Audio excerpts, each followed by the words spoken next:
Good morning everyone, happy Sunday. তো সবাই বলো কেমন ঠান্ডা পড়েছে। তো রবিবারের বাজার। দেখো আমাদের এই চন্দ্রমল্লিকা গাছে কত চন্দ্রমল্লিকা ফুলের কুড়ি এসেছে, একটু একটু ফুলও ফুটেছে।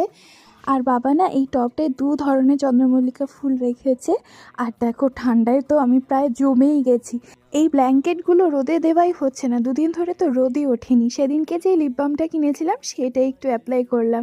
দেখো কি সুন্দর কালারটা, আর খুব ভালো, জানো তো, তোমরা ইউজ করে দেখতে পারো। আর ব্রেকফাস্টে ছিল চাউমিন, সানডে স্পেশাল ব্রেকফাস্ট। আর এইদিকে মা চাও বসিয়ে দিয়েছে। তারপর আমি এখানে আমার বিএডের প্রজেক্টগুলো নিয়ে বসে পড়লাম। অনেকগুলো প্রজেক্ট বাকি আছে। সারাদিন লিখতে লিখতে তো আমি পাগল হয়ে যাচ্ছি একদম। মানে যতটা টাইম পাচ্ছি আমি শুধু বসে বসে প্রজেক্টই লিখে নিচ্ছি। আর তারপর মা এই যে চা দিয়ে গেল। আর দেখো পড়তে এসেছে, ওকেও পড়াচ্ছি। দেখা হচ্ছে নেক্সট ব্লগে।